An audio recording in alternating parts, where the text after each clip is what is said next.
کہ قائد اعظم کے مخالف شبیر احمد عثمانی سے پوچھا گیا تم نے نماز جنازہ کیوں پڑھا دی؟ تو علامہ شبیر احمد عثمانی کہتے ہیں ہاں میں تو مخالف تھا، لیکن نماز جنازہ اس لیے پڑھائی کہ خواب میں حضور علیہ السلام کی زیارت نصیب ہوئی، ساتھ مسٹر جناح موجود تھے، رسول اللہ اشارہ کر کے فرماتے ہیں میرا مجاہد ہے، اس کی خیانت نہ کرنا۔ کہتا مجھ پہ لازم ہو گیا۔ اب ہم سے لوگ پوچھتے ہیں آپ بڑے جناب انتہا پسند لوگ ہیں، ممتاز قادری کا نام لیتے ہیں تو غازی فیصل کا نام لیتے ہیں، کہاں سے یہ درس ملا؟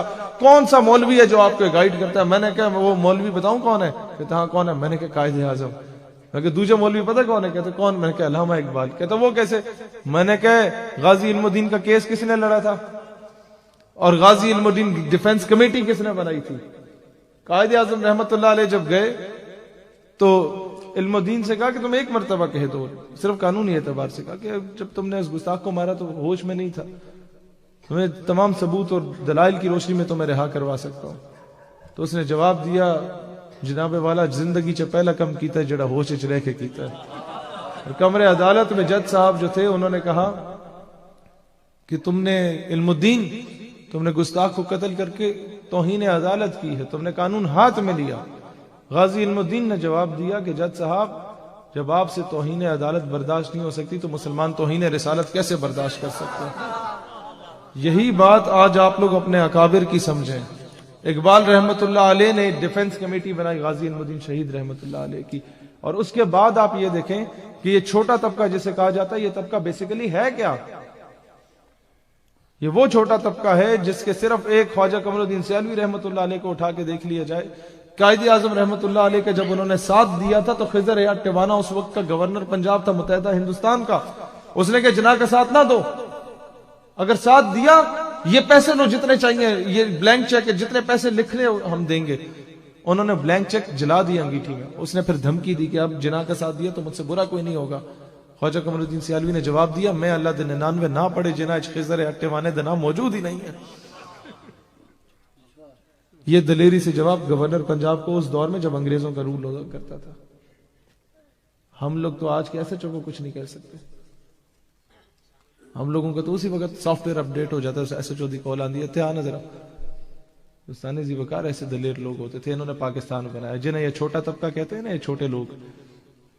پھر چھوٹا طبقہ کیا تھا؟ پھر جماعت علی شاہ جو کہتے تھے کہ جو مسلم لیگ کو ووٹ نہیں دے گا مسٹر جناح کو وہ میرا مرید ہی نہیں ہے، میں اس کا جنازہ ہی نہیں پڑھوں گا۔ ان لوگوں نے پاکستان بنایا۔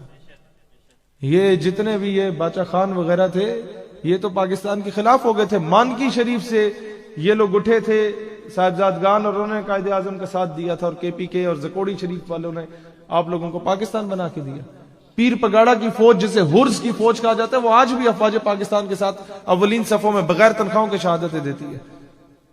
سندھ میں ان لوگوں نے دیکھا، بلوچستان میں خان آف کلات تھے، انہوں نے ساتھ دیا، اور وہ بھی حضور علیہ السلام کی بشارت کے بعد۔ اور پھر چھوٹا طبقہ کون سا ہے؟ جنرل ضیاء میں بہت عزت کرتا ہوں ان کی کچھ وجوہات کی بنا پہ، مرحوم ان کا ایڈی سی آیا تو یہ کچھ تحریکیں ہماری مذہبی تحریکیں، تحریک ختم نبوت، تحریک نظام مصطفیٰ بڑے عروج پہ تھی۔ مولانا عبدالستار خان نیازی رحمت اللہ علیہ لیڈنگ اینڈ میں جو لوگ تھے ان میں ان کا شمار ہوتا تھا۔ نیازی صاحب کے پاس جنرل صاحب کے اے ڈی سی آتا ہے، اب ظاہر ہے اس کو آرڈرز تھے بیچارے کو، تو اے ڈی سی آتا ہے، اس نے کہا نیازی صاحب حالات بڑے خراب ہیں، اب مہربانی کریں کہ آپ مزید آگے نہ جائیں۔ نیازی صاحب مسکرائے، انہوں نے جواب نہیں دیا۔ انہوں نے پھر مولانا عبدالستار خان نیازی کو گھور کے دیکھا اور اے ڈی سی نے کہا نیازی صاحب we are in uniform we are running the state and you are under the state, اسی وردی چ ہاں، اسی ریاست نو چلا رہے ہیں تو تسی ریاست دے پاہتے ہے۔ تو نیازی صاحب نے جواب دیا بیٹا I was in uniform when you were in liquid state، میں تا وردی پہنی ہوئی سی جدو تو پیدا بھی نہیں ہویا سی، میں تا پاکستان دا پرچم تھامیا سی۔ یہ تھا چھوٹا طبقہ۔ کمرہ عدالت میں وہ جج ذرا جوان تھا، تو ہر قسم کے لوگ ہوتے ہیں اچھے برے ہر جگہ، وہ لبرل مائنڈ سیٹ کا تھا، اس نے وہ ساری چیزیں اٹھائیں ریکارڈ وغیرہ، انہوں نے کہا نیازی میں نے تمہیں دیکھا ہے ساری زندگی تمہاری ان تحریکوں میں گزری ہے، تنزیہ جملہ بولا۔ نیازی وہ تھے جنہوں نے تحریک پاکستان میں اپنا کردار ادا کیا تھا۔ مولانا عبدالستار خان نیازی جج کو جواب دیتے ہیں کہ بیٹا اگر نیازی زندگی اپنی تحریکوں میں نہ گزارتا تم اس کرسی پہ نہ ہوتے، کسی تھڑے پہ پکوڑے بیچ رہے ہوتے۔ یہ تھا چھوٹا طبقہ۔ دوستان ذی وقار، آج قدر کرو ان اکابر کی جن کو تم لوگ جھٹلا کے بیٹھ گئے ہو.